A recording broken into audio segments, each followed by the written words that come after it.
41ാമത് ശ്ലോകം. ഹരിചന്ദ്രമുവാചേദം ഹരിചന്ദ്രം ഉവാച ഇദം.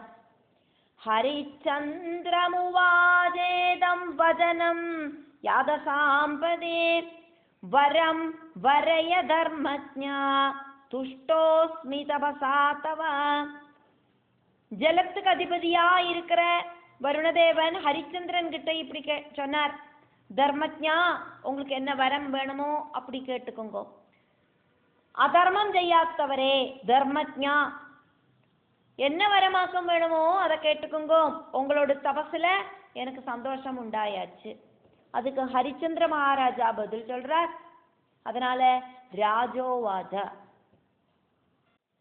42வது ஸ்லோகம். அனபத்யோஸ்மி தேவேஷ புத்ரம் தேஹி சுகப்ரதா ऋणत्रयापहारार्थमुद्यमोऽयं मया कृता. ऋणत्रय अपहार अर्थम ऋणत्रय अपहारार्थम उद्यमः अयं मया कृतः.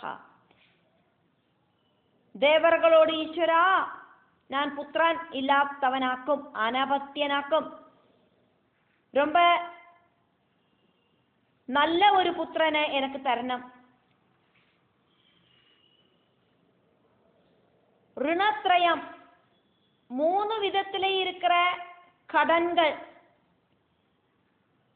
பித்ருகடம், தேவகடம், ரிஷிகடம், இப்படி இருக்கிற 3 கடத்திரயங்களை இல்லாம பண்றதுக்கான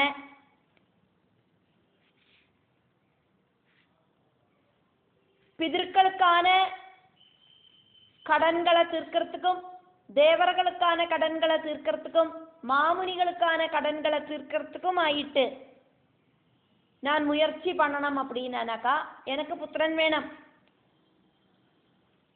அதுக்காயிட்டாக்கும் நான் தபசு செஞ்சேன், எனக்கு ஒரு புத்திரனை தாருங்கோ.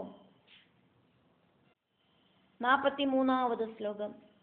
மிருபஸ்ய வஜனம் ஸ்ருத்வா பிரகல்பம் துக்கிதஸ்ய ஜ ஸ்மிதபூர்வம் தத பாஷீத்தமாக புரவஸ்திதம். துக்கத்தோடு கூடி இருக்கிற ராஜாவோடு ரொம்ப டேலண்டான அந்த மொழியை கேட்டு வருணதேவன் தன்னோட முன்னால நிற்கிற ராஜாட்ட இப்படி புன்னகையோடு கூடிட்டு சொன்னார்.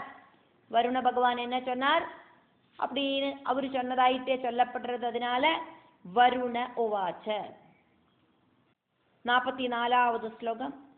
புத்ரோ யதி பவேத் ராஜன் பவேத் ராஜன் புத்ரோ யதி பவேத் ராஜன் குணி மனசி வாஞ்சித சித்தே காரியே தத பச்சாத் கிம் கரிஷ்யசி மே பிரியம்.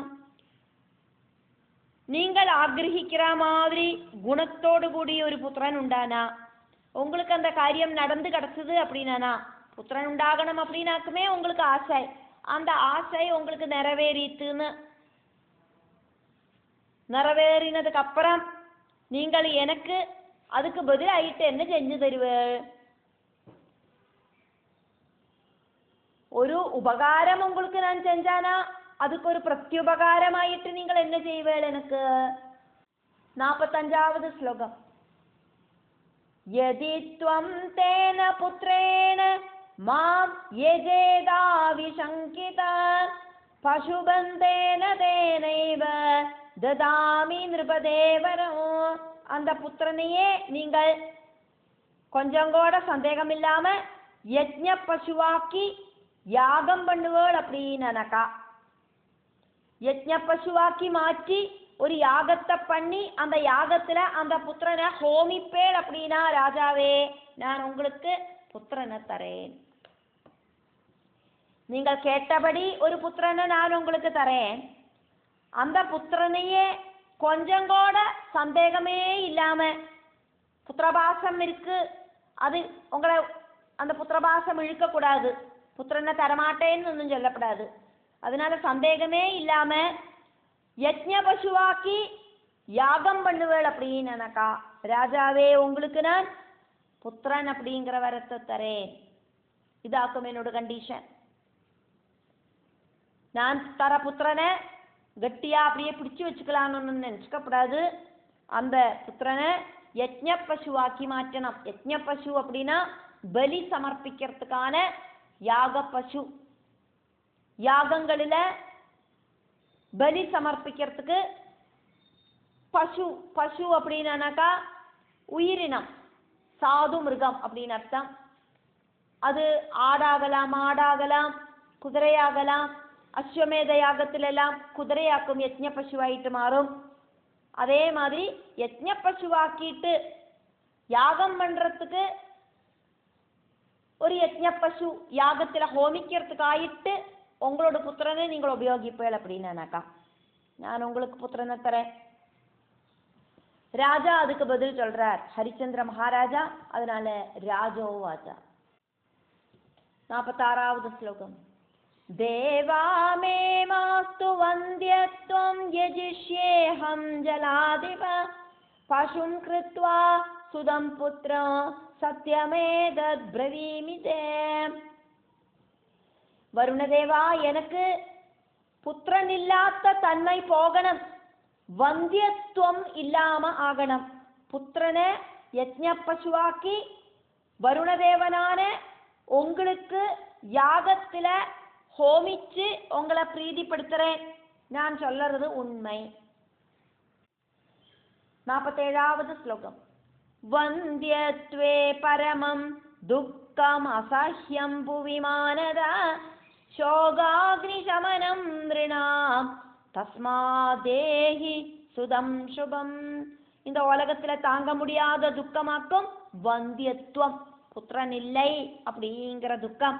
அதனால மனுஷாளோடு சோகம் அப்படிங்கிற அக்னிய இல்லாம பண்ணுற ஒரு நல்ல புத்திரனை எனக்கு நீங்கள் தாங்கோ அப்படின்னு ஹரிச்சந்திர மகாராஜா வருணதேவன் கிட்ட ரிக்வெஸ்ட் பண்ணினார்.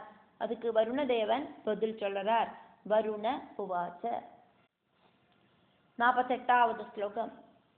பவிஷ்யதி சுதா காமம் ராஜன் கச்ச சுகாய வை சத்யம் தத்வஜனம் காரியம் யத் பிரவீஷி மமாக்ரதா.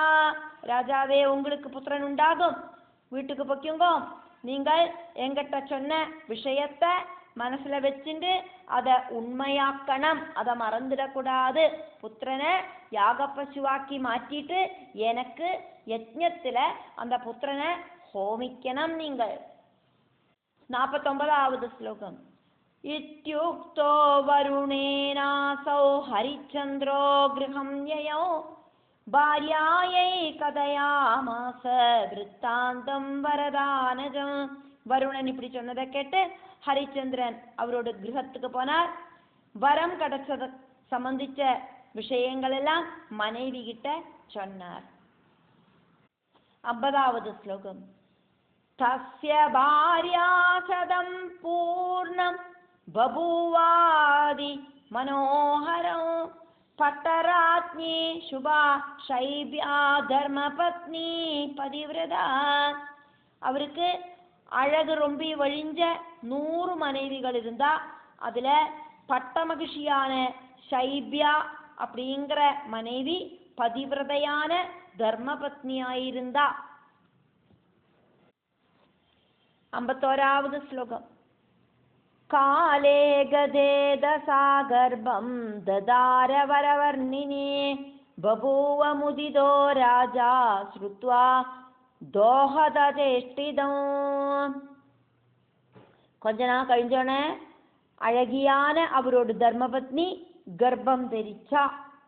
பட்ட மகிழ்ச்சியான சைபியா அப்படிங்கிற மனைவி கர்ப்பம் தரிச்சா. பாரியையோடு கர்ப்ப லட்சணங்களை தெரிஞ்சின்ற ராஜா ரொம்ப ரொம்ப குஷியாயிட்டு இருந்தார்.